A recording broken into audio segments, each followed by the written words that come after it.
Yes. One more couple is apart, a part. So ఏకి పార్ట్కి మధ్యలో స్పేస్ ఇస్తే ఎలా, స్పేస్ ఇవ్వకపోతే ఎలా? సో మొదటి చూడండి, స్పేస్ లేకపోతే అపార్ట్ ఇది అడ్వర్బ్ గా యాడ్ చేస్తుంది. చూడండి, ఇది చాలా చాలా ముఖ్యం. ఆ, ఆ, ఏదైనా ఒక సెంటెన్స్ లో ఒక వర్డ్ ఏ గ్రామటికల్ కేటగిరీని కలిగి ఉంటది అని మనం తెలుసుకోకపోతే దాని యొక్క యూసేజ్ మీద కూడా దాని ఇంపాక్ట్ వస్తుంది. సో ఏకి పార్ట్ కి మధ్యలో స్పేస్ లేకపోతే అది అడ్వర్బ్ గా యాక్ట్ చేస్తుంది. సో దీని యొక్క అర్థం ఏంటంటే ముక్కలు ముక్కలుగా, ఇన్ పీసెస్ అనేటువంటి అర్థం వస్తుంది. చూడండి, my plan for my vacation fell apart.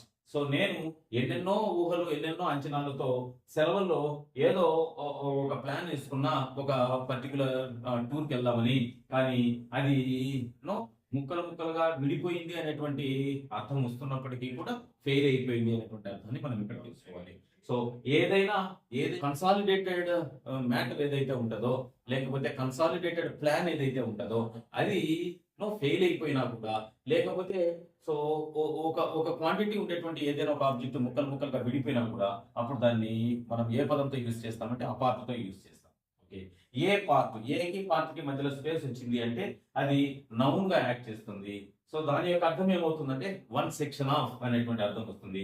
A part of the assignment is balance అంటే అసైన్మెంట్ లో ఇంకా ఒక భాగము మిగిలే ఉంది, సో మనకి బ్యాలెన్స్ లోనే ఉంది అని చెప్పడానికి మనం ఈ రకమైనటువంటి ఎక్స్ప్రెషన్ తీసుకుంటాం అనమాట.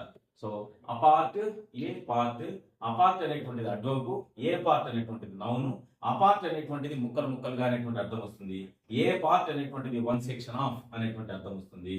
సో అడ్వర్బ్ గా యూజ్ చేసేటప్పుడు నో యూసేజ్ ఎలా ఉంటది, అదే నౌన్ గా నో పార్ట్ ని యూజ్ చేసినప్పుడు యూసేజ్ ఎలా ఉంటది అనేటువంటి విషయాన్ని మీరు గమనించినట్లయితే డైలీ లైఫ్ లో వీటి యొక్క ఉపయోగం వచ్చినప్పుడు మనం కన్వీనియంట్ గా యూజ్ చేయడానికి ఛాన్సెస్ ఉన్నాయి.